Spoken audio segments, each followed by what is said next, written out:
Je vous demande de rejoindre la salle et je vais appeler à la tribune, et on va en parler d'ailleurs, de ce Made in Europe avec Jacques Bourgeot de la DGE. Je vous invite, Jacques, à nous rejoindre. Joséphine Izard de la DGEC, Jérôme Mousset de l'ADEME. Vous avez bien travaillé tous les trois, ça va être assez riche d'enseignements. Daniel Munier, je vous appelle aussi à la tribune. On va parler de Timothée ensemble. Et Léa Chevanier-Diani de l'ADEME PACA qui va nous parler de l'essaimage. Alors regarde, là-bas, je vais prendre cette chaise, moi, Daniel. Voilà, je vous laisse. C'est le jeu des chaises musicales. Je vous invite à prendre un micro. Joséphine Izard, vous êtes chef de projet chaleur renouvelable et rénovation énergétique à la DGEC. Bonjour, on se voit tous les ans. Voilà. Vous allez nous parler, alors, avec Jérôme et Jacques Bourgeot de la DGE. Je crois que vous avez travaillé ensemble. On va d'abord évoquer peut-être la PPE avec vous. Joséphine. Oui, tout à fait, très rapidement. Ça n'aura échappé à personne. La PPE 3 a été publiée en février dernier et elle prévoit des objectifs ambitieux pour le solaire thermique. Avec un objectif de 10 TWh à l'horizon 2035 de consommation de chaleur issue de solaire thermique. Et effectivement, la PPE 3 prévoit la publication d'un plan national d'action solaire thermique, ce qui fait d'ailleurs l'objet d'un petit item communication sur la chaleur solaire dans la diapositive, et on s'attache au sein de l'administration, en lien étroit avec l'ADEME et en lien déjà avec les acteurs de la filière professionnelle, à étudier la faisabilité des propositions d'action qui avaient été identifiées et à préparer leur éventuelle mise en œuvre. Oui, alors ce plan, on en parle beaucoup. Quand est-ce qu'on arrive vraiment à établir un plan vraiment très précis ? On en parle tous les ans. Et en tout cas, là, en 2025, on a conclu le plan, en fait. Et là, on en est où, en fait ? Voilà. Compliqué, parce que la base de ce plan, c'est la PPE, qui a été publiée en févririe. Qui a été beaucoup retardée, on peut le dire. Voilà, ce plan d'action, pour être très, très efficace et percutant, émanerait donc d'une proposition gouvernementale.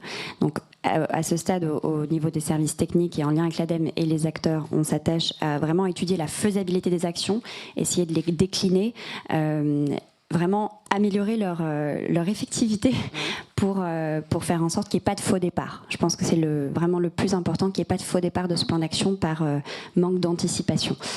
Donc je tiens vraiment à saluer les services de la DGE, les services de la DHUP, de la DGEC, et notamment ma collègue Emma Gainet dans la salle, et puis Claire Barret côté ADEME, puisque voilà, leur suivi attentif et continu permet d'envisager, de proposer un plan bien élaboré. Voilà, je pense que c'est important. Il y a près d'une centaine de personnes qui ont travaillé sur ce plan, je crois. Je pense que si on réunit l'ensemble des acteurs de la filière professionnelle qui avaient participé aux ateliers de décembre 2024 à avril 2025, les services de l'ADEME, les services ministériels, je pense qu'il y a au moins une bonne cinquantaine, voire une centaine de personnes. 85 personnes. Voilà. D'accord. Pour être précis. Oui, tout 85 à fait. personnes. Ensuite, peut-être rappeler que la mise en œuvre de certaines actions du plan dépend d'un calendrier notamment parlementaire, et on l'évoquera tout à l'heure.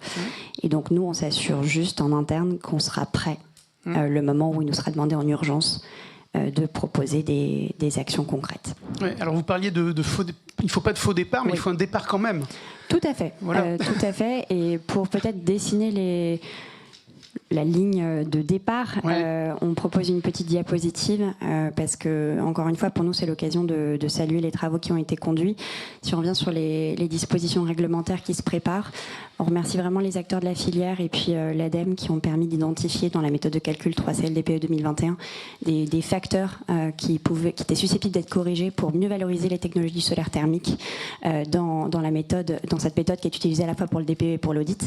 Donc un grand merci à l'ADEME et puis aux acteurs qui ont contribué sur la transposition de la directive performance énergétique des bâtiments qui avait été révisée en 2024. Il y a un gros travail d'écriture des textes réglementaires pour transposer les obligations de solarisation.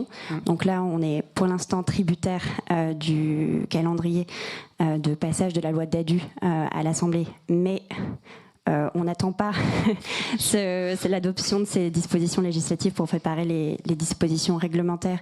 Et donc dès cet été, il y aura un projet de texte qui pourra être transmis à la filière solaire thermique dans le cadre des consultations. Voilà, donc ça prépare les critères techniques, les modalités de dérogation aux obligations de solarisation, etc. C'est très important. Peut-être sur l'adaptation des dispositifs de soutien financier, on laissera l'ADEME s'exprimer sur les dispositifs dont elle assure le pilotage, mais je rebondis sur la remarque de Valérie Laplagne.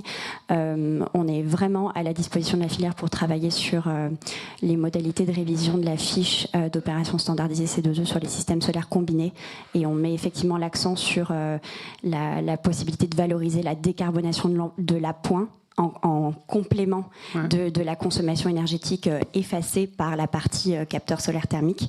Et puis également, il y a eu des travaux, et là on remercie également Nuit dans la salle, sur la création d'une fiche d'opportunité C2E solaire thermique pour l'industrie.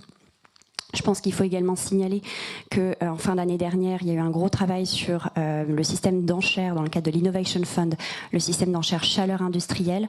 Les autorités françaises avaient soulevé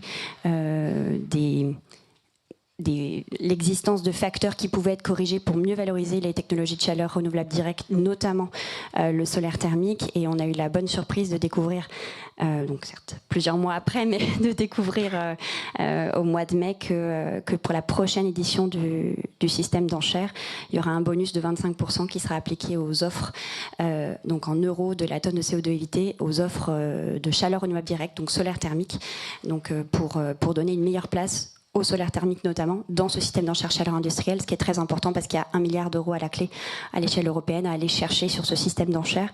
Donc bien sûr, là encore, la filière sera prévenue dès que la version finale du cahier des charges aura été publiée. Voilà, ensuite...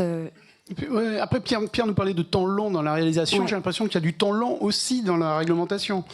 Il y a du temps long. Oui, il y a du temps long dans la réglementation. À un moment donné, Exactement. Mais en fait, je pense qu'il faut aussi souligner que le travail de l'administration, le travail de l'ADEME, il est en grande partie invisible.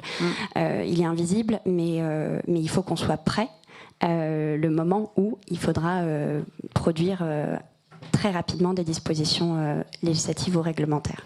Oui, parce qu'on a les directives européennes, après on a un agenda parlementaire aussi pour tout ça. On a l'impression qu'on n'en finit jamais. Tout à fait. Il y a des acteurs dans la salle qui font le relais de ça. Tout à fait. Il y a trois directives qui concernent, en fait, je me permets... Parce que, allons-y, on est dans le cœur du sujet. Qui concernent la chaleur renouvelable, enfin les technologies de chaleur renouvelable et de récupération, et notamment le solaire thermique. Il y a la directive sur les énergies renouvelables, la directive sur la performance énergétique des bâtiments et la directive sur l'efficacité énergétique. Et effectivement, ces trois directives ont fait l'objet de travaux de transposition très rapides à l'issue de leur révision, donc en 2023-2024. Ça n'est pas cité sur la diapositive, mais on s'assure également que, notamment dans la mise en œuvre de la transposition de la directive efficacité énergétique, les modalités de réalisation des plans locaux de chaleur et de froid par les EPCI qui contiennent au moins une commune de plus de 45 000 habitants, etc., donnent de la place au solaire thermique. Et pour nous, c'est très important de rendre ces technologies visibles et de les inscrire dans la planification territoriale. Je rejoins tout à fait ce qui a été dit tout à l'heure par Nuit, c'est-à-dire qu'il faut absolument donner de la visibilité à la fois dans le temps et sur les différentes technologies, et ça se passe aujourd'hui de plus en plus à l'échelle locale, et c'est pour ça que les outils de transposition de la directive efficacité énergétique qui prévoit cette planification territoriale, planification en matière de chaleur et de froid qui sera inscrite dans les documents de planification PCAET notamment est vraiment très importante. Ensuite, peut-être pour finir sur la question initiale qui était la PPE3, il y a un gros travail de régionalisation de la PPE3 qui est enclenché. Donc les comités régionaux de l'énergie vont devoir décliner l'objectif national, notamment sur le solaire thermique. On remercie encore l'ADEME puisqu'il y a eu des propositions de régionalisation qui ont été faites en lien avec l'ADEME pour donner notamment à nos services déconcentrés des outils pour élaborer, proposer des régionalisations. Et ça va être un volet majeur de l'opérationnalisation de la PPE. Ouais, c'est avant tout une énergie des territoires. Exactement. Ouais, et ça, on le montre comme ça. Jérôme Mousset, vous êtes chef de la direction bioéconomie et énergie renouvelable à l'ADEME. L'ADEME est un ordre de marche pour soutenir le développement du solaire thermique. Ça fait partie des axes prioritaires. Je vous donne la parole en complément de ce que vient de dire Joséphine Isard. Oui, bien sûr, ça fait partie des enjeux stratégiques. Donc on va continuer un peu à dérouler les actions en cours portées par... Vous avez bien travaillé ensemble, c'est parfait. Et l'ADEME. Et notamment parler donc, du deuxième bloc sur l'adaptation des dispositifs d'aide financière et parler un peu du Fonds Chaleur, qui est l'outil de l'État de décarbonation de la chaleur. Et ça a été dit tout à l'heure par Olivier Godin, la décarbonation de la chaleur, c'est un enjeu stratégique pour le pays. Faut sortir du fossile, il n'y a pas de choix. Mais c'est un enjeu qui est bien évidemment de lutte contre le changement climatique, mais aussi économique pour nos entreprises, pour les collectivités, pour les particuliers, et un enjeu de souveraineté. Et là-dedans, bien évidemment, le solaire, il y a toute sa place et il faut accompagner son développement. Où on en est dans le fonds chaleur et le solaire, juste quelques chiffres. Le bilan 2025 montrait qu'on a utilisé un peu plus de 10 millions d'euros pour le solaire. Sur une enveloppe de 800 millions, mais c'était déjà une augmentation par rapport à l'année d'avant, de 70% en plus. 185 projets qui ont été aidés donc l'année dernière en 2025. Cette année 2026, ce qu'on a fait, c'est qu'on a dédié une enveloppe au solaire thermique de 20 millions d'euros, donc le double de ce qui a été consommé l'année dernière, dans l'idée d'accompagner sa montée en puissance. Donc il nous faut des projets. Actuellement, on n'est pas sûr d'être en capacité d'utiliser l'ensemble de cette enveloppe. Donc n'hésitez pas du coup à nous remonter des projets dans ce sens-là. Donc allez-y, hein, mesdames, messieurs. Exactement. Il faut développer des projets. Même s'il y a une tension sur le fonds chaleur que vous connaissez, il y a beaucoup plus de projets. Qu'est-ce que vous dites, Pierre ? Attendez, j'arrive. C'est bien de vous faire rebondir, mais allez-y. Pardon, je suis désolé. C'est vraiment ce sujet de temporalité, c'est que pour présenter des projets aujourd'hui, il fallait les lancer il y a 5 ans. Oui, bien sûr. Et le problème, c'est qu'il y a 5 ans, les signaux et le cadre réglementaire n'étaient pas clairs. Et donc, on a vraiment la fin du travail qui est présenté ici, c'est le top départ pour qu'il y ait des gens qui envisagent de se lancer dans le développement d'un projet solaire. Et après, pour le développer, sécuriser le foncier, c'est 5 ans, aujourd'hui. Oui, on a bien conscience qu'il y a... Et donc la PPE, c'est dans 5 ans que ça va peut-être démarrer. Il y a une inertie sur toutes les filières, c'est un peu la même chose. Il y a une inertie, il faut y monter en puissance, un accompagnement. Et c'est ce qu'on est... Exactement. N'oubliez pas qu'on est en direct, qu'on est suivi. D'ailleurs, je salue les gens qui nous suivent en direct. Donc quand on parle dans la salle, on parle dans le micro, sinon les gens ne nous entendent pas en direct. Merci. On continue. Pour poursuivre du coup sur le fonds chaleur, les démarches qu'on a mis en place avec le ministère, c'est notamment la démarche que vous connaissez bien, ENR Choix, qui vise vraiment à soutenir, aider là aussi au développement des filières solaires et géothermie. Donc elle a été massifiée en 2024 pour l'ensemble des projets. Et ce qu'on peut aussi souligner dans les évolutions, c'est que dans les études de faisabilité, dès le 1er janvier 2025, on demande pour les réseaux de chaleur d'avoir l'analyse d'un scénario alternatif qui intègre du coup de la géothermie ou de solaire. Donc l'idée, c'est vraiment d'explorer le champ des possibles et être sûr qu'on ne passe pas à côté d'une solution solaire ou géothermie qui aurait eu sa place. Et puis, toujours dans l'évolution, à partir de juillet de cette année, 2026, on demande aussi l'analyse d'un scénario alternatif où on travaille sur le régime de chaleur pour analyser la possibilité de baisser la température, plus efficace et qui donne donc potentiellement une place plus importante aussi pour le solaire et la géothermie. Et tout ça, vous avez raison, il y a une inertie, il faut du temps pour en voir les résultats. Ce qu'on peut quand même dire actuellement, c'est que déjà cette année, le bilan 2025, on voit une évolution dans l'évolution du mix énergétique du fonds chaleur et donc notamment une augmentation importante de la part des énergies renouvelables hors biomasse, donc notamment géothermie et solaire, qui représentent 48% du budget global du fonds chaleur. Voilà pour cette première partie. Peut-être. Ok. Jacques, bonjour. Vous êtes monsieur Made in Europe. L'idéal, c'est que tout ça soit fabriqué en France ou au moins en Europe. Qu'est-ce que vous pensez de cette filière ? Vous la découvrez un peu Oui, on a fait une visite d'installation ensemble hier. Exactement. Alors merci en tout cas pour cette invitation. Moi, j'appartiens effectivement avec mes collègues qui sont aussi présents dans la salle au service de l'industrie, de la Direction générale des entreprises. Et donc nous, notre point de départ. Vous êtes 4 aujourd'hui. Exactement. Donc c'est bien, il faut le signaler. Merci de votre présence. Oui, on peut les applaudir. Bravo. Notre point de départ, donc, ce sont des petites lignes de la PPE également, qui peut-être attirent un peu moins l'attention que les objectifs chiffrés de déploiement et qui sont effectivement aussi particulièrement importants pour la visibilité sur les volumes. Et ce sont ces lignes qui mentionnent la nécessité, ou en tout cas l'objectif du gouvernement, de renforcer les capacités industrielles de production en France des équipements pour le déploiement du solaire thermique. Cette nécessité, elle est issue d'un souhait, d'une volonté globale de souveraineté énergétique, et donc le solaire thermique participe aussi et doit participer à cette souveraineté énergétique française. Ce renforcement des capacités de production industrielle, il permet aussi de démultiplier finalement les retombées économiques sur tous les territoires. En plus des métiers de l'installation, de la maintenance, il y a aussi cet amont de la chaîne de valeur. Je crois que les données de la filière, qui me semble-t-il datent d'il y a quelques années, 2023, sur ce que représente la filière industrielle du solaire thermique, fait état d'à peu près 1500 emplois directs et indirects et 1,5 milliard d'euros de valeur ajoutée. Donc c'est beaucoup, et en même temps c'est finalement encore assez confidentiel par rapport à beaucoup d'autres filières de l'énergie, et je le sais parce que je suis aussi amené à suivre avec mes collègues d'autres filières industrielles, en particulier dans les technologies ENR électriques. Oui, on est dans une toute autre dimension. Oui. Voilà, exactement. Et alors, il y a quelques noms qui sont... Certains étaient d'ailleurs sur la première slide de l'introduction, des noms de fabricants qu'on connaît. Ils sont partenaires, mais on a des états besoin, généraux, nous aussi, du côté de la Direction générale des entreprises, de mieux connaître précisément, de manière quantifiée, l'état de cette filière industrielle en France. Pour connaître en fait le point de départ. Donc ça c'est un premier besoin, et on n'hésitera pas nous à vous solliciter à la fois les fédérations et les fabricants individuellement dans les prochaines semaines pour réaliser ce travail d'une cartographie la plus complète possible, précise, quantifiée aussi, chiffrée en fait sur les capacités de production sur les différents segments de marché que vous adressez.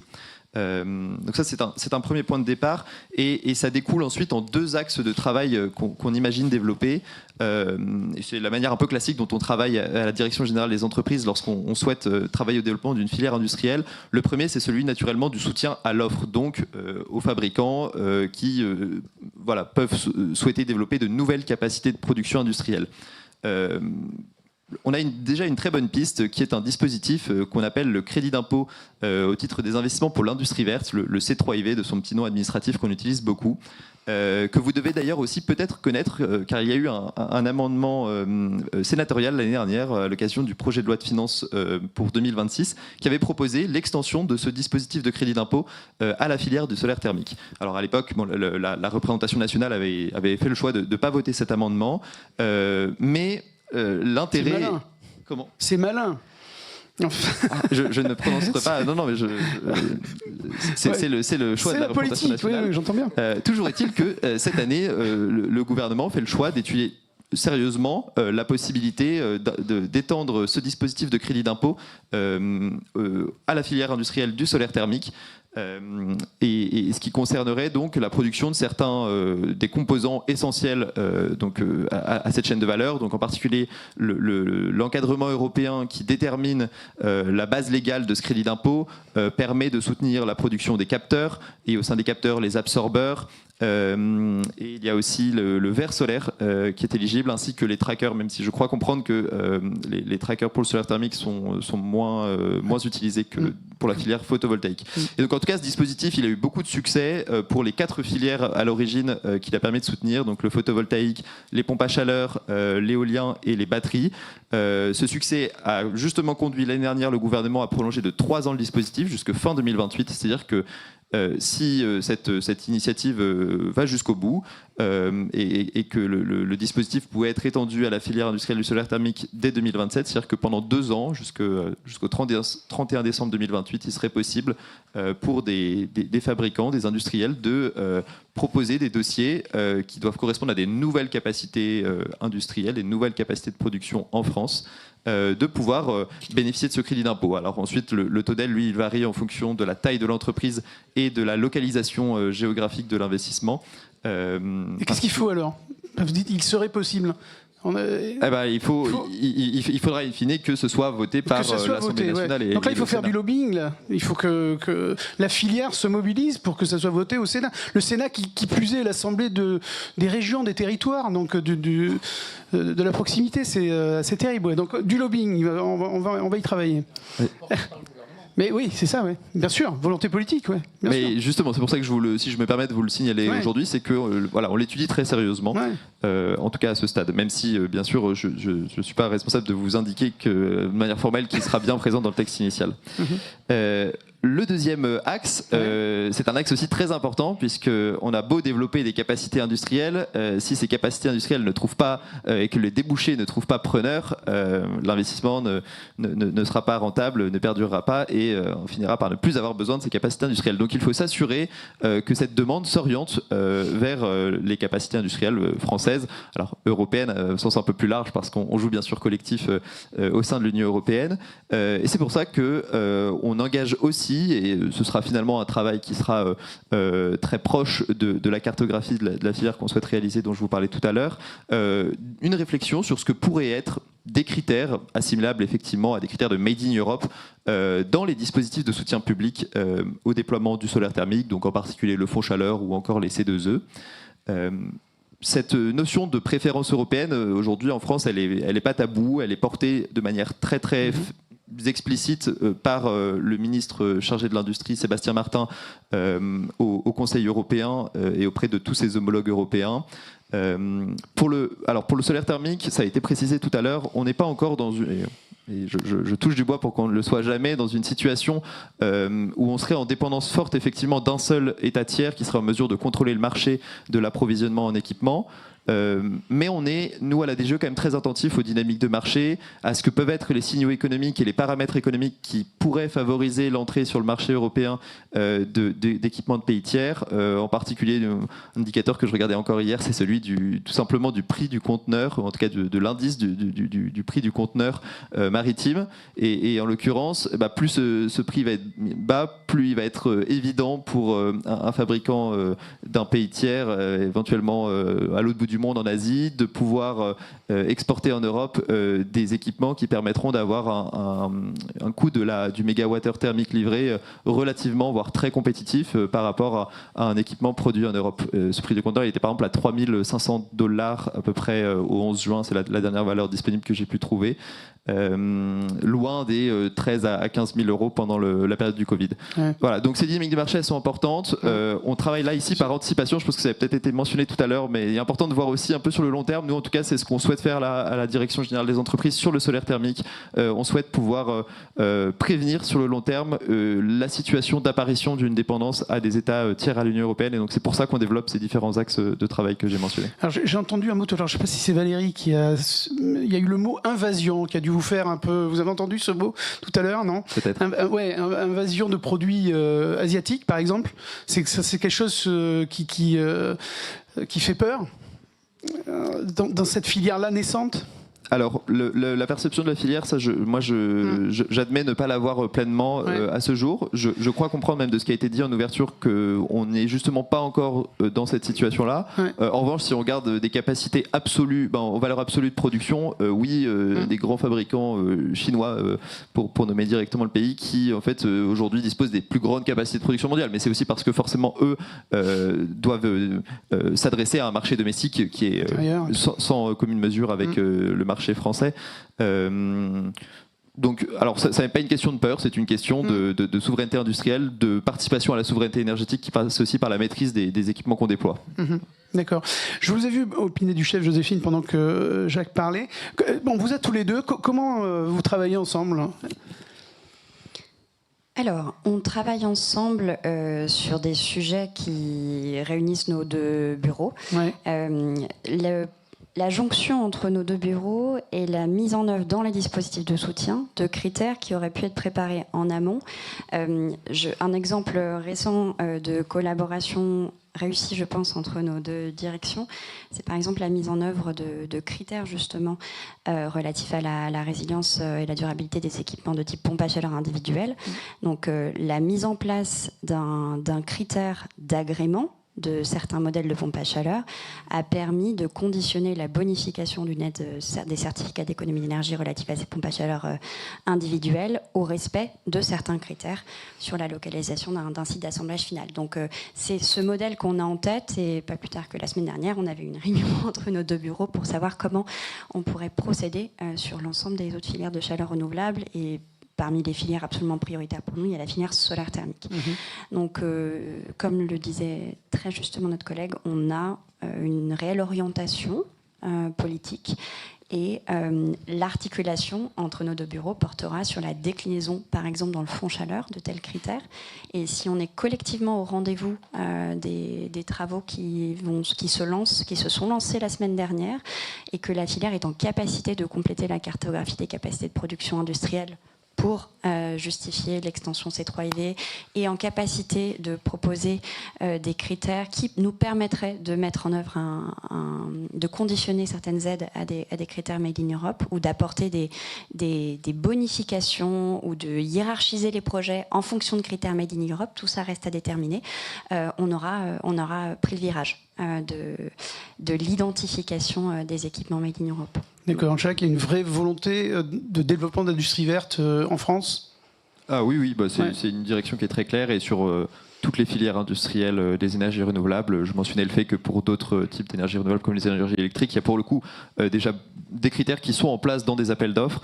Alors en l'occurrence, eux s'appuient sur un règlement européen qui est le Net Zero Industry Act, qui est un règlement qui couvre un grand nombre ce qu'on pourrait appeler les clean tech ou les net zero technologies d'après la terminologie européenne. Alors en l'occurrence, ce qui est dommage, c'est je me corrige, ça n'est pas dommage, mais on ne peut pas le mobiliser justement parce qu'il n'y a pas encore de situation, et il n'y a pas de situation de dépendance du solaire thermique à un seul pays tiers. En revanche, pour des filières comme le photovoltaïque, là, comme il y a une ultra dépendance à un seul pays tiers, ce règlement permet de mettre en place des critères. Et donc c'est ce qu'on a fait avec, là pour le coup, un bureau qui est un autre bureau de la Direction générale de l'énergie et du climat.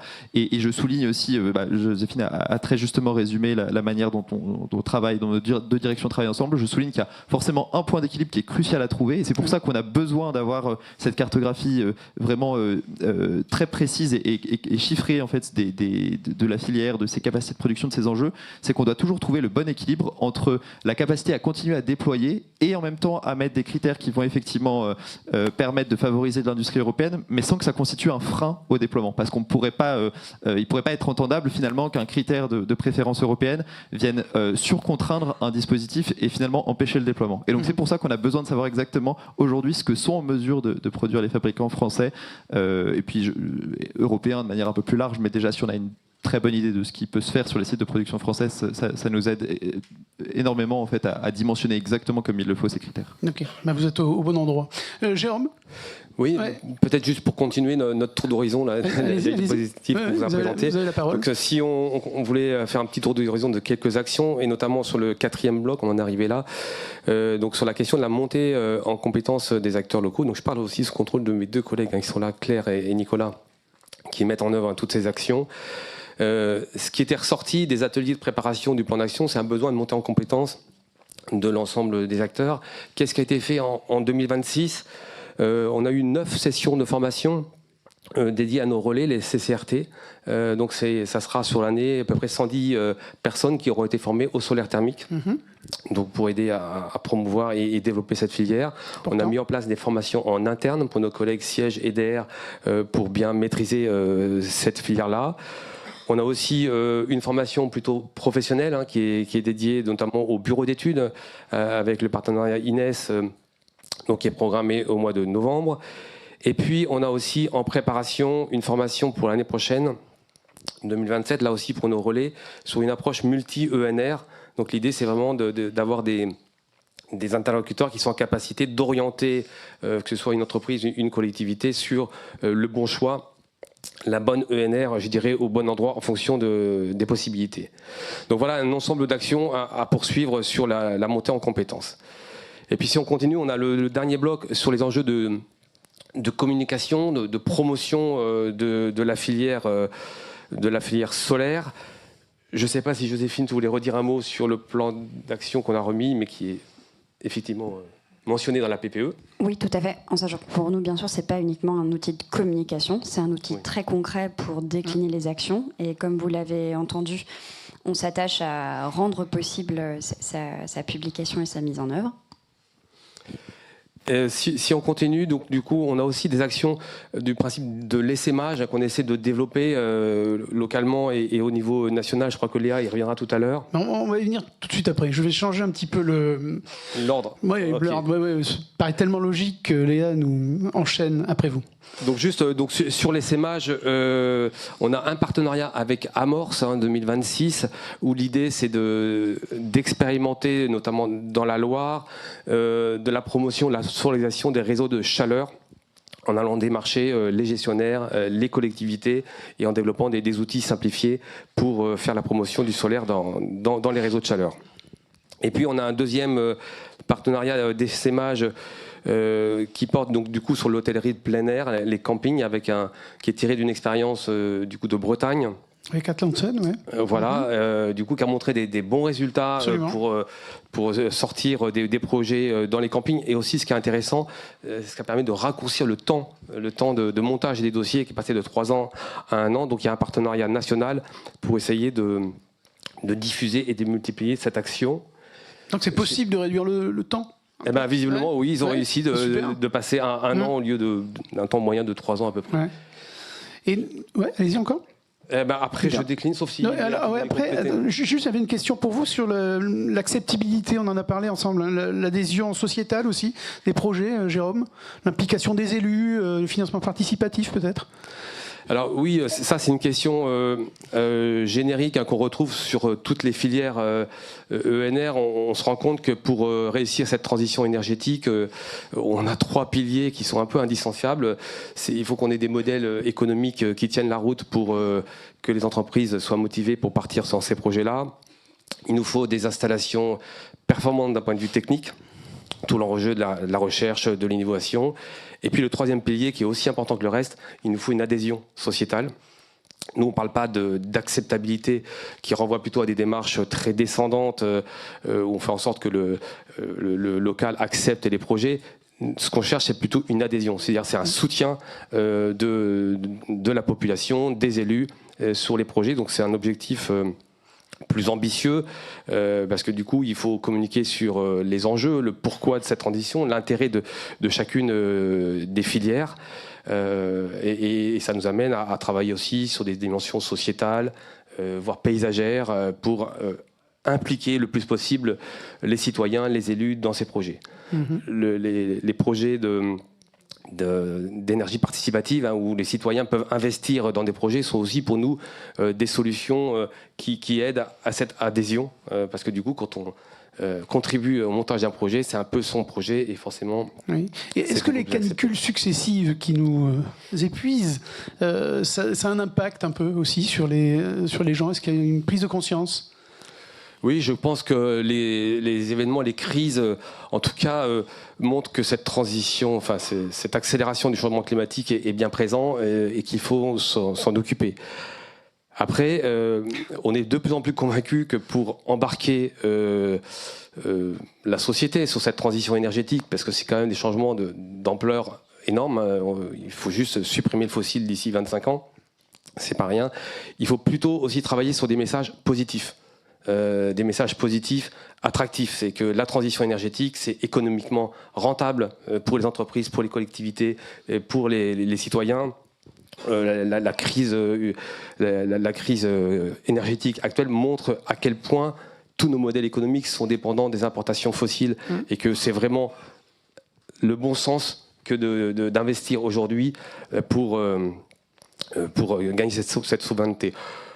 On ne parle pas, nous, souvent de coûts. Si on entend souvent parler de coûts de la transition énergétique, pour nous, c'est un investissement. C'est un investissement avec un retour sur investissement pour la société. Et peut-être ça me permet juste de rebondir sur un des points que je souhaitais évoquer. Mais allez-y. Qui était dans l'aspect communication. C'est qu'on travaille sur des transitions, vous savez, transition 2050, des scénarios pour atteindre la neutralité carbone. On les avait publiés il y a quelques années. Et là, donc, du coup, avec les collègues, on est en train de travailler sur une nouvelle version qui sera publiée à la fin de l'année sur ces scénarios actualisés. Ouais. Et donc dans cette transition, dans ces 4 scénarios qu'on construit, il y a bien évidemment une place importante pour les modèles énergétiques et le solaire thermique, il y aura toute sa place. Alors, je ne vais pas vous donner de chiffres aujourd'hui parce que les chiffres bougent encore un petit peu, mais en tout cas, elle aura une place plus importante que la version précédente de ces scénarios. Et ce qu'on peut aussi ajouter dans ces scénarios, ce sera une des nouveautés par rapport à la version précédente, c'est qu'on travaille sur la régionalisation des scénarios. C'est-à-dire qu'on va décliner chacun des scénarios nationaux par région, ce qui nous donnera des outils, des ordres de grandeur en termes de consommation d'énergie, mais aussi de production d'énergie pour chaque filière. Donc on aura des propositions pour le solaire thermique à l'horizon 2030-2035 pour la PPE et 2050 pour ces scénarios. L'idée de cette régionalisation, pour moi, elle est vraiment très importante parce que ça va dans le sens de l'intervention de tout à l'heure, c'est d'aider à la planification locale. La transition énergétique, ça ne se fait pas à Paris, ça se fait sur le terrain. Et il faut qu'on donne des outils pour que le débat de la transition énergétique descende à l'échelle le plus locale possible. Et tous ces travaux de régionalisation qu'on fait avec les ministères visent simplement à donner des outils, des éléments de débat et pour passer à l'action. On va en parler à nos sénatrices et nos sénateurs également. Vous faites mon boulot, Jérôme, c'est parfait. Vous parlez de régionalisation.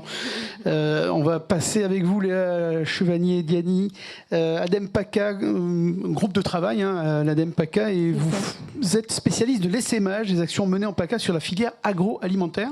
Oui. Je vous laisse décliner votre présentation. Merci. Je vous donne la zapette, comme ça vous êtes libre. Voilà, vous appuyez.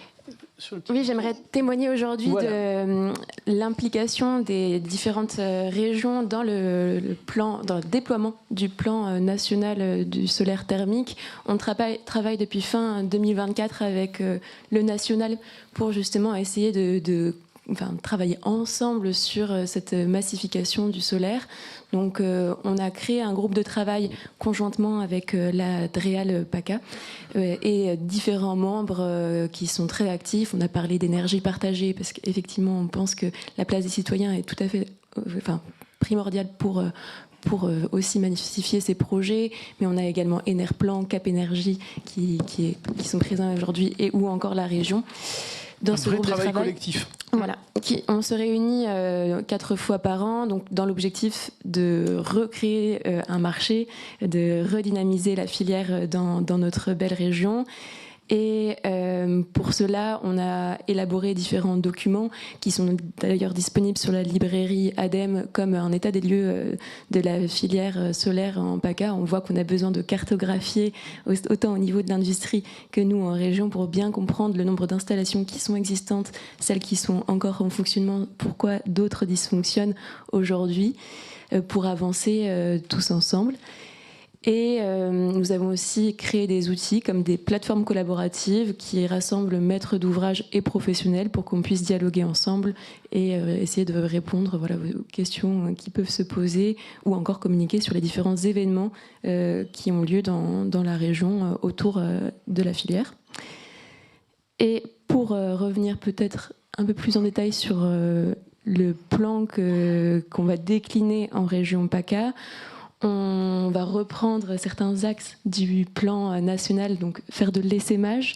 On a 4 grands axes. Le premier étant celui de s'organiser entre nous, entre acteurs qui travaillons ensemble en région sur la filière, se réunir, dialoguer, essayer de mettre nos différentes ressources en commun. Le second est de s'appuyer sur les relais. Donc on a parlé des CCRT. Je ne sais pas si c'est clair pour tout le monde ici dans la salle. Les CCRT, ce sont nos relais de terrain, des relais fonds chaleur qui sont en capacité de faire des notes d'opportunité autant pour les acteurs publics que privés pour les orienter au mieux sur leur choix d'ENR thermique et donc de solaire thermique. Ils ont été formés, on a de la chance en région PACA, on est très bien couverts et par des acteurs très compétents. Et notamment grâce aux formations. On s'appuie aussi sur les CT2ES qui sont des relais spécifiquement pour les cibles santé, donc qui peuvent aussi avoir un rôle à jouer. On va reparler du secteur santé et solaire juste après avec Planer. Donc on s'appuie vraiment sur eux dans cette montée, pour qu'ils soient le plus renseignés possible, compétents sur le solaire thermique, et puis qu'ils ont l'avantage d'être au plus près du terrain, des acteurs de terrain, donc de pouvoir vraiment répondre aux inquiétudes directes. On a un axe comme celui du national sur le développement de compétences et de l'attractivité des métiers du solaire thermique sur le territoire. Donc où on relaie les différentes formations qui peuvent être proposées pour les professionnels plutôt sur le côté collectif qu'individuel. Et le dernier axe qui est majeur, donc c'est là où on parle beaucoup d'essaimage également, c'est essayer de recréer un marché par secteur. Donc on a essayé par filière, donc par filière. Donc on a essayé de regarder là où il y avait un match parfait entre le solaire thermique et les besoins. Donc on a identifié sans surprise le tourisme. On a parlé des campings. En Bretagne, Exactement. C'est une action qui nous a inspiré nous pour essayer de faire des événements, d'essayer de créer une convention. Donc ça nous a aussi dynamisé. On a ciblé les logements collectifs et notamment on a une convention avec l'ARHLM. Donc là pour l'instant on fait un état des lieux sur le parc existant pour comprendre combien il y a d'installations qui sont en place, lesquelles fonctionnent, dysfonctionnent. Et l'objectif suivant c'est de pouvoir réhabiliter celles qui dysfonctionnent. Et puis de pouvoir proposer de nouvelles installations. Oui, on crée de nouvelles, bien sûr. On a un gros travail qui commence avec les industries agroalimentaires spécifiquement. On bénéficie du fait qu'il y a une grosse installation solaire thermique qui va voir le jour en fin d'année en PACA, dans le 83, pour du soda. On dit le nom Oui, je crois que de toute manière, ça va être évoqué tout à l'heure. C'est Coca-Cola, c'est ça? C'est ça, c'est Coca-Cola. Il y a des bulles. Okay. Exactement. Donc, on va pouvoir s'appuyer sur cette grande installation pour refaire des événements, pour inciter aussi d'autres acteurs de l'industrie agroalimentaire à faire de même. Pour les établissements de santé, on a un plan solaire santé, donc qui n'est pas seulement solaire thermique, mais aussi solaire photovoltaïque qui est en place. Donc pour ça, on collabore beaucoup avec l'ARS et la région Sud. Donc on a créé beaucoup de supports de vidéos, de sensibilisation. On a récemment fait un AMI pour les travaux de réhabilitation d'installation conjointement avec la région. C'est super intéressant parce qu'on arrive vraiment à travailler ensemble et notamment avec ces acteurs relais, les CT2ES qui diffusent en masse nos AMI et tout autre support. Et d'ailleurs avec lesquels on crée des supports aussi. Donc c'est vraiment important. Et on a aussi toute... L'idée c'est de marketer et de rendre un peu sexy la chose. Oui. Oui. Et puis de passer par des acteurs du terrain qui connaissent les problématiques de chacun des acteurs directement. Et puis on a ciblé forcément les collectivités parce que par rapport à leur piscine, leur réseau de chaleur ou encore leur logement collectif. Parfait, très bien. Est-ce qu'il y a des compétences dans la région justement pour mener un plan comme ça de cette envergure? Est-ce que on parlait beaucoup de formation avec Jérôme? Est-ce que aujourd'hui les compétences sont réunies pour avoir l'ambition de réaliser ce plan le plus rapidement possible? Ou est-ce que vous sentez que ça pêche peut-être sur ce plan-là? Alors oui, pour être très honnête, les différents acteurs qui font partie du groupe de travail sont plus ou moins compétents dans le solaire thermique. On a quand même Enerplan qui est basé également à la Ciotat qui en fait partie. Donc on a quand même de l'expertise et surtout une grosse envie de faire avancer les choses. Et je pense que c'est ça qui nous réunit tous, c'est qu'on voit l'importance de la technologie, surtout en région PACA où on bénéficie d'ensoleillement. Donc ça paraît assez logique pour tous les acteurs de se dire ok, on va essayer de miser sur cette technologie par la suite. On n'a pas de centre de formation encore en région, donc le plus proche étant celui de l'INES, donc au Bourget-du-Lac. Mais on peut aussi s'appuyer, comme je le disais au départ, sur toute l'expertise de nos relais et des CCRT. Donc oui, il y a quand même des compétences, une grosse envie en tout cas de faire avancer les choses et je pense que c'est plutôt ça notre force. Merci beaucoup Léa pour cette expérience et cet essaimage en région PACA et cette régionalisation qui semble en tout cas bien partie et très dynamique. Merci beaucoup, on peut applaudir Léa. Et on va terminer cette table ronde avec vous, Daniel Munier. Vous êtes directeur délégué solaire innovation au sein du bureau d'études planaires et vous êtes aussi président de l'association AFCB Solaire en Bourgogne-Franche-Comté. Alors on parlait de médico-social, on a aussi parlé le CAPEX. Le CAPEX est souvent un frein. vous trouvez peut-être des solutions justement avec le tiers investissement et le projet Timothée dont vous allez nous parler, Daniel. Merci beaucoup Jean-Louis. Donc effectivement, après toutes ces présentations très intéressantes sur plutôt le côté institutionnel, je vais essayer, donc c'est un parti pris, je vais vous parler uniquement de l'approche sur le solaire thermique collectif, avec à travers ce projet Timothée, à un moment où je pense, depuis le début de ces états généraux, on ne l'a pas forcément mentionné, d'autres énergies, renouvelables aussi, vont essayer de faire de la chaleur renouvelable. Notamment, on doit être conscient que le photovoltaïque va se retourner vers la chaleur renouvelable. Et vous allez voir que ce n'est pas innocent par rapport à ce que je vais expliquer juste après. Ce projet Timothée, c'est tout simplement un projet qui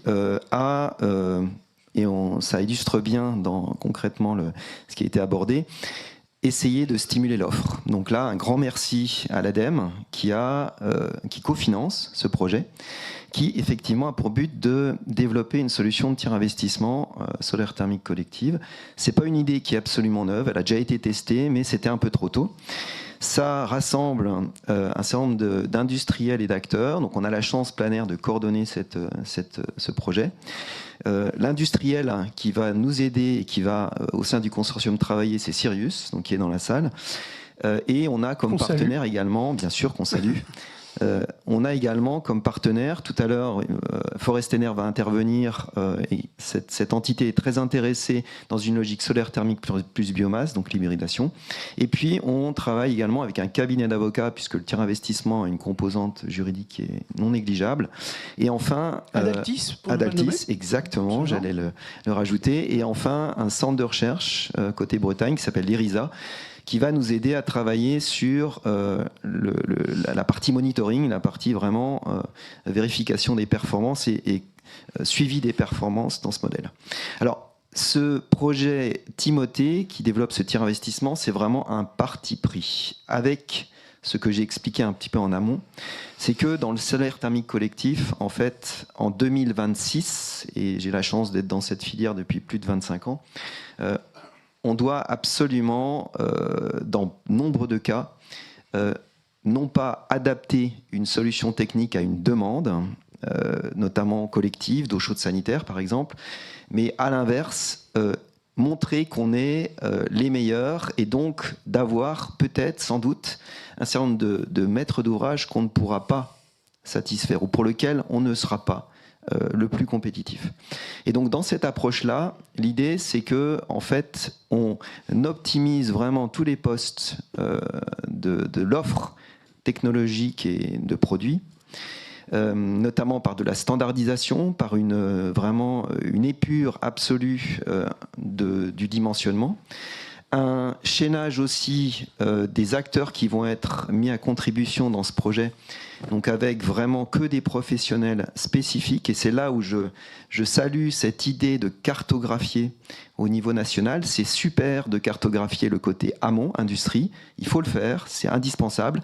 Et moi, j'irais plus loin. On aurait vraiment besoin de cartographier l'intégralité de la filière et notamment l'aval.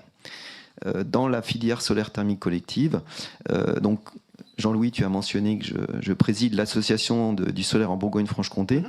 On a une occasion, c'est qu'en fait, on a beaucoup d'installateurs qui faisaient beaucoup de photovoltaïque et peu de solaire thermique, voire pas du tout, qui ont moins de travail en photovoltaïque et qui sont très intéressés pour mettre beaucoup d'efforts et se lancer pleinement dans l'installation solaire thermique. Je me crois même qu'il y a un installateur dans la salle qui est dans cet axe, en Saône-et-Loire. Et de ce fait, en fait, on pourra vraiment mettre en avant cette excellence, notamment tous ces installateurs qui sont Calisol collectifs. J'appelle vraiment cette rationalisation de recensement au niveau régional. Ceci dit, quand on a cet ensemble offre optimisée et qui peut s'adapter à un certain nombre de cas pour être compétitive, qu'on a ces acteurs qui permettent à la fois installer et surtout maintenir dans la durée, c'est une réponse comme la planification peut être indispensable sur des projets de grande taille, c'est que le maître d'ouvrage ne prend absolument aucun risque en faisant appel aux services par du tiers investissement d'économie d'énergie sur la préparation d'eau chaude sanitaire. Les longs discours, c'est une chose, mais concrètement, ce qui fait vraiment plaisir, c'est qu'hier, en amont de ces états généraux, on a eu une forme d'échange ouvert avec énergie partagée. C'était extrêmement intéressant. Et on s'est tout de suite rendu compte que, notamment dans le mouvement citoyen, cette approche-là était extrêmement intéressante. C'est-à-dire que on ne fera pas tous les EHPAD d'Île-de-France. Alors c'était avec Énergie Partagée Île-de-France. On ne fera pas toutes les piscines d'Île-de-France. Par contre, avec une solution de tiers investissement, on va amener une méthode pour, parmi ces centaines d'EHPAD et ces centaines de piscines, identifier celles qui vont être intéressantes, dans lesquelles le solaire thermique sera dans les meilleures conditions, et donc pour lequel on va pérenniser une mise à disposition de chaleur solaire thermique pendant 5, 10, 15 ans. C'est vraiment l'objectif. Et comme ça, on va réussir à construire du solaire qui va créer des références. Et je pensais à une dernière chose en écoutant les différentes présentations précédentes. C'est indispensable que pour qu'on puisse donner les meilleures conditions pour ce modèle, pour ce déploiement de ce modèle, c'est le faire savoir et c'est l'identification des prospects, des potentiels. Et là, je salue les CCRT, toute cette... Je pense qu'on est bien pourvu. Voilà, honnêtement, maintenant, on maille bien au niveau français. On a beaucoup d'entités, de conseillers qui sont capables maintenant, qui sont formés pour identifier des bons cas de figure, notamment pour le solaire thermique collectif, à la fois dans le médico-social, dans l'agroalimentaire, dans l'industrie. Et c'est vraiment que ces personnes-là deviennent les ambassadeurs. Je remonte 25 ans en arrière. On avait, à une époque, lors du plan solaire, au début des années 2000, on avait des dispositifs de prédiagnostic solaire qui, on va dire, à peu près tous les bureaux d'études travaillaient comme ça, c'est-à-dire qu'ils préqualifiaient à travers l'équivalent de l'époque des notes d'opportunité de maintenant. Et ça, c'est fondamental parce que ça permet de trier et de pouvoir qualifier quels sites sont intéressants ou pas. Et quand on a tout ça qui convergent vers ces possibilités, ça permet vraiment de pouvoir envisager des installations qui vont vraiment matcher, fonctionner, créer des emplois et trouver un modèle économique qui sera compétitif par rapport à d'autres filières. Et dernier point, je conclurai là-dessus, c'est ce modèle du tiers investissement a besoin, et c'est notre seule demande par rapport à l'encadrement institutionnel, que soit pérennisé le fonds chaleur. Parce que c'est dans l'équation, le solaire thermique, pour s'équilibrer par rapport à sa masse critique, hein, on n'a pas 50 000 fabricants, on n'a pas une mise en concurrence internationale qui fait que les prix ont baissé comme d'autres filières comme le photovoltaïque. Donc l'apport du fonds chaleur dans le modèle économique du tiers investissement, il est plus que jamais indispensable et je vois qu'on a des très bons signes pour qu'il soit pérennisé. Donc avec tout cela, il n'y a pas de raison qu'on ne puisse pas développer des belles choses. Merci beaucoup, Daniel. J'ai une question, cela dit, sur la compétitivité. Timothée, c'est des petites installations. C'est quoi, 50 mètres carrés, 100 mètres carrés? Comment on arrive à être compétitif, justement, avec un... C'est justement tout le challenge. C'est pas évident. C'est pas évident parce que, encore une fois, je rappelle, principe de réalité, on a d'autres filières qui ont des prix extrêmement bas, qui sont capables de faire de la chaleur aussi. Donc, c'est vraiment, un principe de réalité. On mise beaucoup sur l'identification des projets dans lesquels la solution sera dans les meilleures conditions. C'est-à-dire qu'encore une fois, les cas de figure où le tiers investissement trouve des difficultés techniques, non techniques, dans sa mise en place, malheureusement, ça va surenchérir le coût et donc on ne sera pas compétitif. Donc bien sûr, on va essayer d'être sur les plus gros projets possibles, mais avec la limite qu'on va traiter une partie des besoins et donc on n'aura pas non plus des centaines et des centaines de mètres carrés par site. Donc on a un modèle, on essaye de le développer, on va le tester. On pense que ça peut quand même représenter des centaines d'installations qui vont se décliner dans les plans régionaux, dans les mises en place régionales d'application de la PPE. Je suis impliqué en région Verne-Rhône-Alpes. Ça va participer. C'est pas le seul, mais ça peut vraiment présenter une belle chose. Et c'est surtout super structurant pour les différentes briques de notre chaîne de valeur. C'est ça aussi qu'il faut rappeler. C'est qu'en fait, dans ce projet, on a un fabricant qui investit, qui va valoriser son savoir-faire. On a tout l'amont qui va identifier les projets, donc j'ai envie de dire le soft power des bureaux d'études et des conseillers. Et puis on a vraiment le renforcement, alors qui va être segmenté par région, de professionnels qui sont vraiment la pointe des pros de l'installation et de la maintenance, d'entretien-maintenance. Très bien, Jérôme, vous voulez réagir, Joséphine aussi. Non, je voulais juste effectivement reprendre un élément qui me semble vraiment important, ce que vous avez dit, notamment l'importance d'avoir des relais, un écosystème qui porte la bonne parole des ENR sur le territoire. Et c'est vrai que les modèles participatifs, on travaille avec eux depuis des années, c'est un modèle assez vertueux de ce point de vue-là, parce que du coup, on implique des citoyens, des collectivités dans des projets ENR. L'idée, c'est pas de tout faire sur ce modèle-là, mais d'avoir quelques projets exemplaires, parce que comme vous l'avez dit, ça fait des ambassadeurs.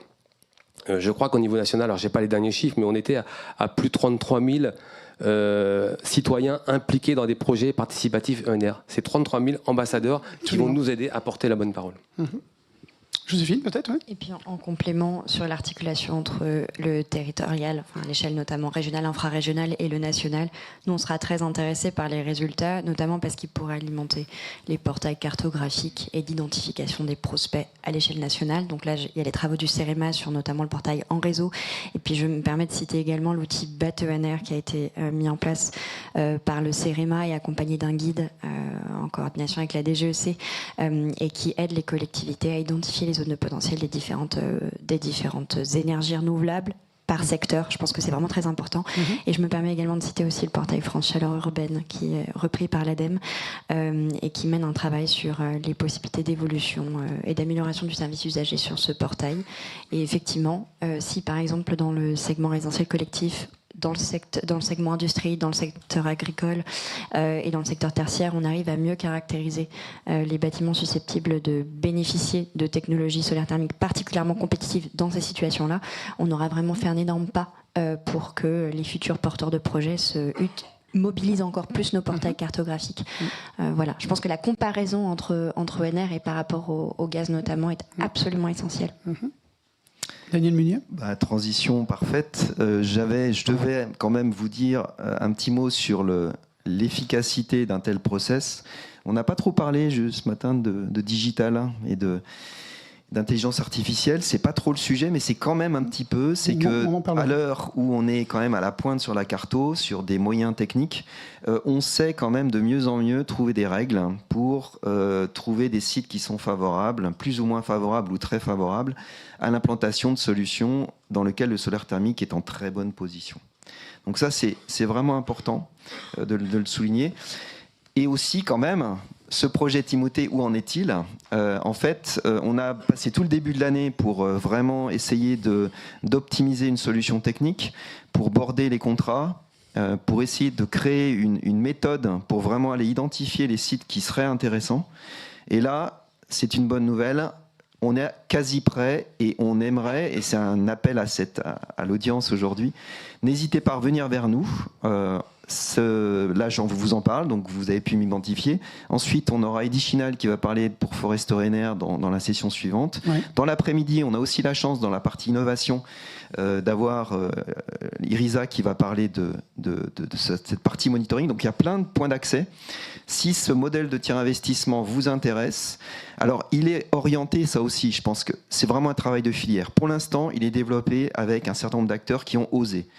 Mais en tant que coordinateur planaire, et aussi parce que l'ADEME cofinance, l'idée c'est que vraiment il est SEM. C'est qu'au-delà de cette période où en fait on teste le modèle, s'il marche bien, j'invite tous les industriels présents dans cette salle de pourquoi pas s'y mettre. Et ce ne sera pas que le solaire thermique seul. Je pense que notamment dans le secteur du logement social, l'approche PAC solaire peut très bien se développer aussi sur ce modèle, en apprenant peut-être de nos plus et de nos moins, de nos succès et de nos échecs. Mais en fait, il y a vraiment, je pense, quelque chose de très intéressant à poursuivre pour que le solaire thermique trouve sa place dans les 10 ans qui viennent, avec toutes ces instabilités qu'on a décrites. Eh bien, écoutez, ça c'est une bonne bouffée d'optimisme. Le premier site, c'est quand ? 2027 ? Vous êtes très, Monsieur Busquet, oui. On voit que vous êtes aguerri. Oui, c'est à peu près le timing, le temps, effectivement, qu'on identifie, qu'on lance des projets, qu'on les réalise, oui. Et je serai là. pour l'inauguration. Merci. C'est promis. Jacques, je vous ai vu noter des petites choses. Vous avez quelque chose à rajouter à ce qu'a dit Daniel ? Non, rien de spécifique. Je notais juste le fait qu'il était intéressant de faire une cartographie sur l'ensemble de la filière et pas que sur le volet industriel. Laval. Bon, voilà, pour Laval, on le fera aussi forcément, plus en coordination avec l'ADEME, la DGE. C'est un petit clin d'œil de Daniel, absolument. Je vais voir il n'est pas là, l'industriel d'une telle initiative. Thierry Desmarais, Sirius. Oui, effectivement, on participe avec Planer et toutes les personnes qui ont été citées à ce développement. C'est un challenge parce que, je vais paraphraser ce qu'a dit Daniel. Le faire du tiers investissement sur des petites installations, c'est effectivement pas simple. Il faut réunir plein de conditions. Donc voilà, on est dans cette phase-là à travailler, à voir exactement sur quel projet on va pouvoir le réaliser. L'idée, c'est de pouvoir lancer l'année prochaine une première réalisation. On tirera les conclusions en temps utile. Okay. Un industriel, donc, qui s'engage. Hein. Oui. Bravo, très bien. Donc, si vous avez des questions, c'est le moment. Alors, monsieur a levé la main le premier, et puis je viens vers vous après. Hop. Vous vous présentez, bien sûr, avant de poser votre question. Merci beaucoup. Bonjour à tous. Mano Boucher du bureau d'études Képrisme. Donc nous, on est spécialisé solaire thermique. Et du coup, je suis hyper intéressé de voir le développement un peu de ce projet Timothée, dans le sens où, visiblement, il se développe dans une région, avec des acteurs de la région ou des régions à côté. Et voilà, c'est hyper intéressant de voir la possibilité aussi de le développer dans les autres régions et de savoir justement cette proximité qu'il pourrait y avoir, s'il a été insufflé dans une région, de pouvoir la diffuser. Du coup, ma question, c'est est-ce que c'est possible de le diffuser en dehors de la région ? Le temps était trop court, mais effectivement, j'ai pas maillé régionalement l'objectif de Timothée, mais il a vraiment une portée nationale. Bien sûr, les acteurs, on est quand même répartis à la fois sur Auvergne-Rhône-Alpes, on travaille aussi en Bourgogne-Franche-Comté, mais également Sirius est un des fers de lance en solaire thermique sur la région Occitanie et dans le sud en général. Donc on a vraiment vocation à chercher des projets partout en France. L'important, c'est qu'on puisse se déployer et surtout, une des clés de voûte du tiers investissement, il faut vraiment ne pas hésiter à insister dessus, ce sera l'acteur qui sera en mesure régionalement d'installer, de maintenir de manière optimale pour qu'on rentre dans l'équation économique une installation avec le minimum d'efforts pour un fonctionnement pérenne dans le temps. Donc forcément, ce ne sera pas un installateur de Cannes qui ira développer Timothée en Normandie. Pas logique. Monsieur, une question ? Oui, merci bien. Jean-Philippe Pied, journaliste à Green Univers. J'ai 3 questions, mais je pense que les réponses pourront être courtes. La première, ça porte sur le complément de rémunération que vous avez évoqué. Alors apparemment des travaux à l'échelle européenne, mais je voulais savoir s'il y a la moindre chance qu'il y ait un jour une aide aux OPEX, comme il y a dans le photovoltaïque. Dans le solaire thermique, c'est une des demandes de certains acteurs depuis des années, mais qu'on ne voit pas poindre. Je veux juste savoir s'il y a un espoir d'un jour de complément de rémunération. La deuxième question, c'est sur la régionalisation du plan de la PPE. Quelle échéance, en fait ? À quel moment on aura cette vision régionale, ces visions régionales ? Et la troisième question, alors là, je vous demanderai vraiment de la transparence. Ce sont les dysfonctionnements dont j'entends parler depuis longtemps. Et je voulais savoir pourquoi. Parce qu'en fait, qu'est-ce qui se passe pour que les capteurs ne marchent pas, dans les HLM notamment, depuis des années ? Je pense que c'est un énorme problème et qui n'est pas du tout traité. Merci.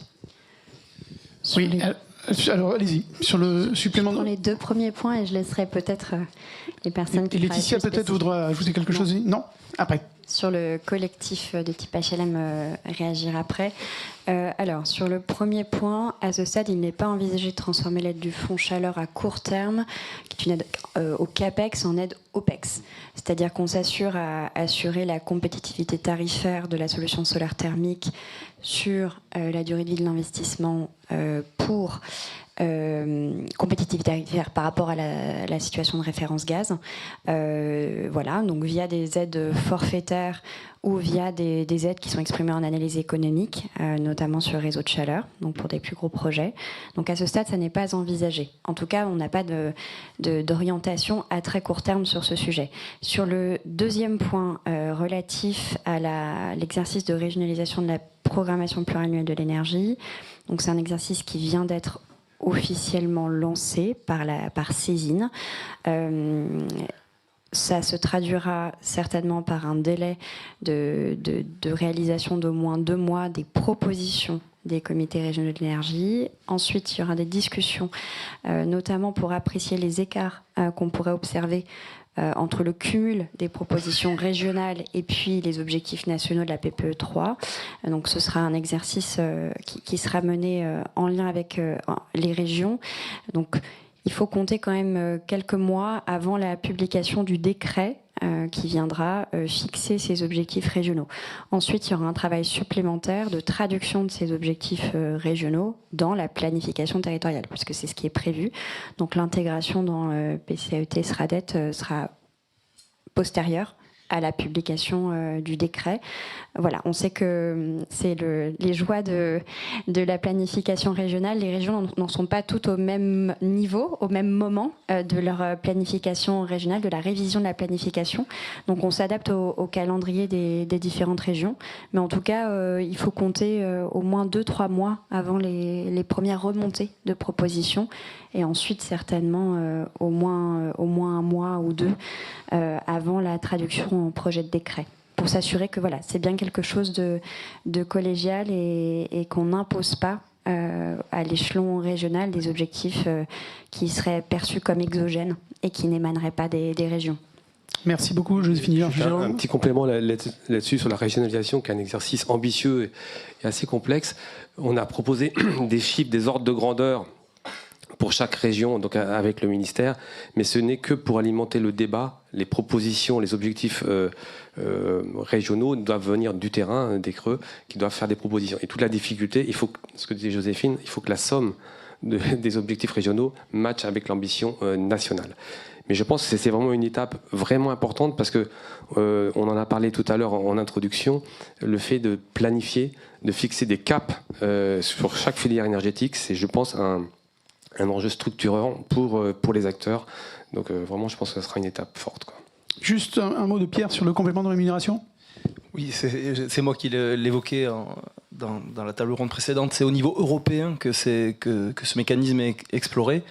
L'idée étant donc la taxe carbone aux frontières va générer un revenu fiscal, enfin si elle aboutit, va générer un revenu fiscal très fort. Et donc l'idée, c'est de flécher une partie de ce revenu vers la promotion de transformation énergétique, y compris sur le segment chaleur. Et donc c'est dans ce cadre-là que ce mécanisme est exploré. Voilà. Donc pas forcément au niveau national. Merci. Donc je vous file la patate chaude des dysfonctionnements. Oui, avant Daniel de parler Meunier. de dysfonctionnement, en une phrase, sur la régionalisation de la PPE, on est tous des professionnels dans chacune des régions. Souvent, les DREAL sont un peu démunis en fait sur l'ADEME propose, voire même le syndicat national aussi ajoute son point de vue. Et les assos régionales, alors on peut citer Atlansen, pas trop Cap à l'Est, mais notre AFCB régional en Bourgogne, le Aura Digital Solaire en Auvergne-Rhône-Alpes, on est souvent conviés, même pour d'autres technologies, à donner notre point de vue. Et quand on peut positionner, et surtout rendre crédible le chiffre qui est soumis et qui est régionalisé, c'est très bien. Donc je vous invite, même si vous avez encore la possibilité de remonter et puis de consolider ces éléments, c'est vraiment important. Les dysfonctionnements. Alors dans le logement social, vaste sujet. Une des parties quand même qui est importante, c'est vraiment que fondamentalement, dans le mouvement social, on a vu une audition, on a été audité par l'USH sur son alliance pour le développement des renouvelables. Enerplan a promu le solaire thermique. J'ai repassé une couche hier matin. En fait, souvent, nativement, on a un jeu d'acteurs qui n'a pas vraiment envie que ça marche. Donc en fait, notamment dans la partie exploitation. Donc c'est vraiment un problème qui est ressenti dans plein de projets. On a eu aussi des mises en place de systèmes qui ont été complètement faits de manière décorrélée par rapport vraiment techniquement à des besoins ou à une mise en œuvre simple. Donc ça n'a pas aidé. Et pour terminer, il y a le sacro-saint principe qu'une installation solaire thermique dans le mouvement social, qu'elle ne fonctionne ou qu'elle ne fonctionne pas, le service sera toujours assuré. Et donc c'est vraiment un problème parce que en solaire thermique, sauf mise en place spécifique avec des systèmes de sécurité intrinsèques, en fait, à partir du moment où on dévie, où on fonctionne mal, que ça ne s'aperçoit pas, qu'on laisse durer le temps, en fait, les problèmes s'aggravent. Et donc, un jour, ça devient cher à réparer. J'en profite pour aussi dire que toutes les choses sont réparables. Celles qui sont réparables pour pas cher, de manière rentable, donc des temps de retour de moins de 5 ans, il y a un dispositif de l'ADEME qui aide à l'audit et à la réhabilitation. Et c'est quelque chose qui est très bien utilisé par un certain nombre de bailleurs sociaux. Ces bailleurs sociaux financent ce type d'opération, mais encore hier, avec Énergie Partagée, on s'est dit que ce dispositif d'audit réhabilitation, il pouvait fortement intéresser, pourquoi pas, un tiers aussi investisseur. À partir du moment où une installation dysfonctionne, mais qu'elle n'est pas trop abîmée, on peut tout à fait imaginer un transfert de propriété vers justement un ensemble, citoyen ou pas, qui, on va dire, récupère la propriété, répare et ensuite met à disposition des économies d'énergie. Ça peut être de la copro, mais ça peut être aussi le mouvement social. Alors, c'est un peu un changement de paradigme, c'est pas forcément les habitudes du mouvement social, mais ça montre qu'il y a un certain nombre de possibilités, et ces dysfonctionnements, ils sont pas inéluctables, hein, c'est ça. Mais on a quand même un passif qu'on doit traiter. Et par moment, il faut presque se dire qu'il vaut mieux démonter une installation qui de toute façon donnerait une mauvaise image, quitte à pourquoi pas la remplacer par une nouvelle génération, autre chose. Ça peut être une autre forme de solaire, ça peut être aussi rien, pourquoi pas. Mais en fait, c'est aussi, on doit traiter ce passif. C'est vraiment peut-être quelque chose qui pourrait être envisagé dans notre filière. Et quelque chose d'intéressant, nous avons visité une installation hier après-midi où des capteurs qui n'avaient pas fonctionné pendant quelques années ont été, par circularité, ont été remis sur le système et qui tournent avec des capteurs qui ont une dizaine d'années. Ils ont été nettoyés, ils ont été remis en service et voilà, c'est un bel exemple de circularité, et un bel exemple d'économie, je trouve. C'était très intéressant cette visite de site. Voilà, c'était juste pour un témoignage du reportage de terrain hier après-midi. Une question, deux questions et puis après on va voir un coup. Trois questions. Oh là là là là. On va voir. Question rapide, réponse rapide. Bonjour, Florence Paulus Indigo. Je suis arrivée juste au début de la présentation, donc je pense que j'ai rien raté, mais j'ai pas bien compris qui était porteur de ce tiers investissement. Est-ce que c'était les installateurs, les constructeurs, une société de projet avec d'autres entités, et est-ce que Timothée met à disposition du coup une aide juridique et financière pour les aider à consolider ce projet? Oui, bonne question. Merci, complémentaire Florence. Qui va éclairer. Rapide. En fait, ça peut être à peu près tout le monde, mais dans les faits, la plupart du temps, ce ne sera pas l'installateur. Ce n'est pas le fabricant, c'est justement une entité capable de porter, à l'image des SPV dans le photovoltaïque, de porter en fait cet investissement.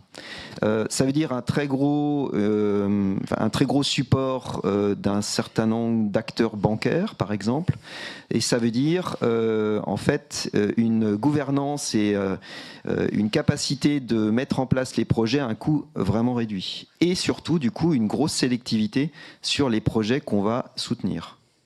Parce que si la mise en place d'un projet va coûter cher parce qu'il n'est pas évident, ça c'est un peu ce que je décrivais tout à l'heure, en fait la société de projet qui va le porter, elle ne trouvera pas son compte.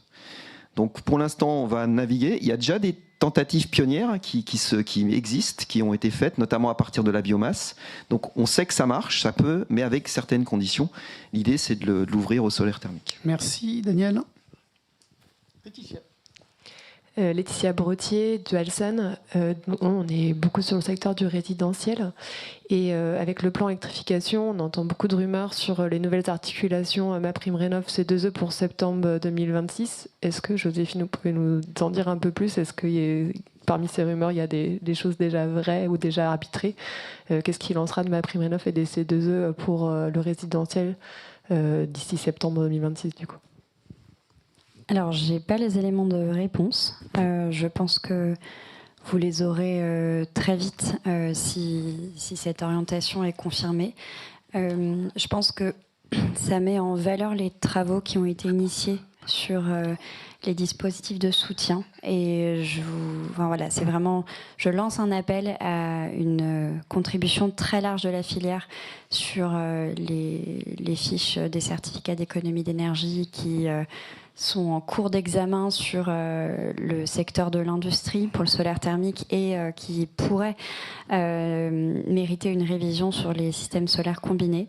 Je pense qu'il est très important de s'assurer que tous les dispositifs de soutien qui peuvent être mobilisés pour soutenir le secteur résidentiel collectif, industrie tertiaire, mais aussi le secteur résidentiel individuel sont bien maximisés. Je pense que c'est important et ça passe notamment par ce qui est évoqué tout à l'heure par Uniclimat, c'est-à-dire certainement un travail sur la valorisation de la pointe décarbonée. Je pense qu'on a vraiment aujourd'hui, dans le cadre de la crise qu'on connaît, dans le cadre du plan électrification publié en mai, on a vraiment une très belle opportunité pour montrer que non seulement le solaire thermique efface des consommations d'énergie, mais en plus il s'articule très bien avec des appoints qui eux-mêmes sont fortement décarbonés. Et donc voilà. Je pense qu'il va falloir attendre pour connaître les futures évolutions du dispositif des aides de l'ANA à la rénovation des logements privés, mais je vous appelle dès à présent à poursuivre les travaux sur les autres dispositifs pour s'assurer qu'on maintient un taux de couverture global qui permette de déclencher l'investissement. Voilà, donc pour l'instant, mais on en reparlera dans les prochaines semaines. Je pense que ce sera très important qu'on se voit collectivement. Merci beaucoup, Joséphine. 2 dernières questions. Merci beaucoup. Bonjour, donc moi c'est Noé Imperadori. Je suis animateur de la filière géothermie en Grand Est. Donc je sors un peu de la filière solaire thermique, mais parce qu'on essaye de développer au sein de ma structure aussi des sujets sur le solaire thermique qu'on trouve bien sûr très pertinents. J'ai plein de questions, mais on m'a demandé de faire court, alors je vais prioriser. J'en pose qu'une. Je vois dans le plan d'action qui est prévu donc beaucoup de sujets sur le faire connaître, la sensibilisation, la communication, sur la dynamisation de la filière, la montée en compétence des acteurs, des CCRT et autres, et aussi des sujets donc d'accompagnement à l'émergence de projets. Ça, c'est typiquement les missions des animateurs, dans le cadre de la filière géothermie, en tout cas, des missions d'animation de filière géothermie. Nous, on aimerait bien mettre en place des missions d'animation, une mission sur le Grand Est d'animation de la filière solaire thermique. On se confronte à de grosses difficultés de financement, notamment sur les sujets ADEME, même si on a un gros soutien de l'ADR ADEME. Merci beaucoup d'ailleurs, sur le Grand Est. Et du coup, je me posais la question, est-ce qu'il est prévu dans le plan d'action ou autre la création, la structuration, la mise en place d'un réseau d'animateurs et d'animatrices en solaire thermique qui permettrait d'être identifiés comme les experts du terrain et pour pouvoir essaimer plus largement auprès des CCRT et autres. Merci. Qui veut répondre ? Je ne sais pas si Claire, tu veux apporter un élément. Claire, j'arrive.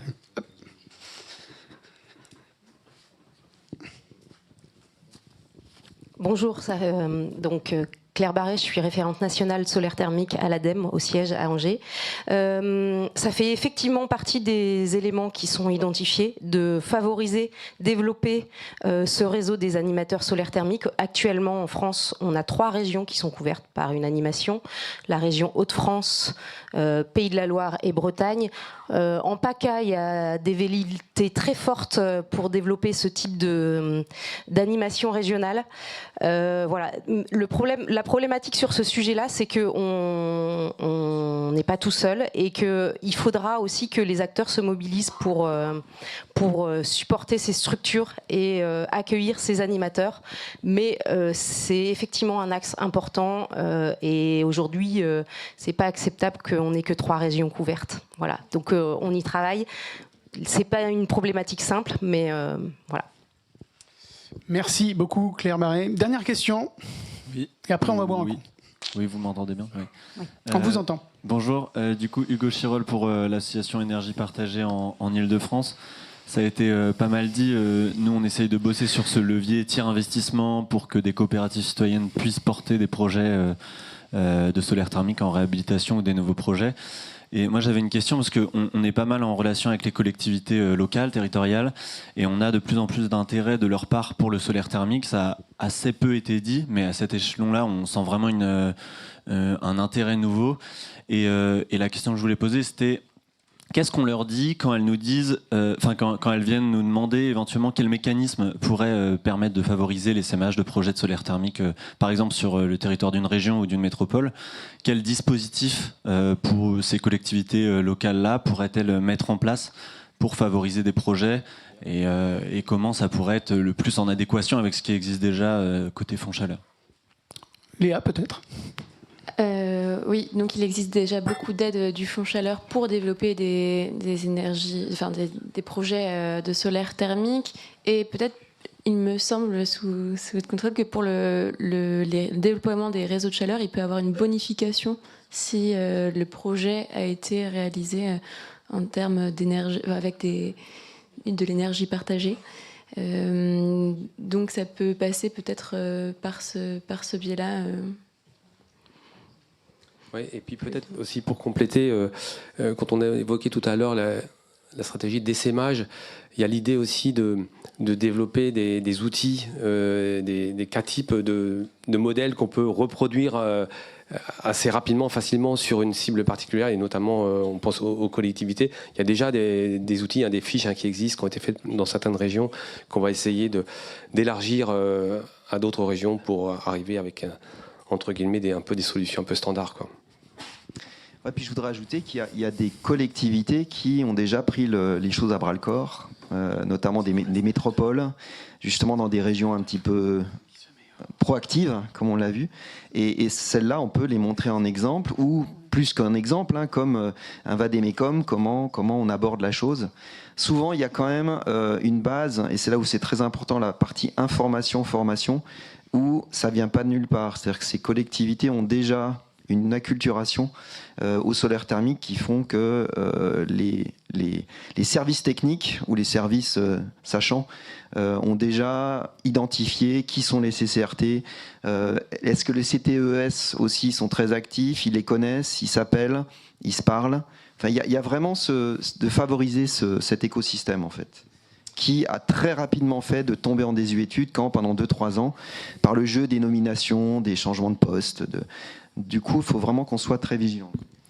Bien, écoutez, merci à toutes, merci à tous. Merci beaucoup, on peut vous applaudir.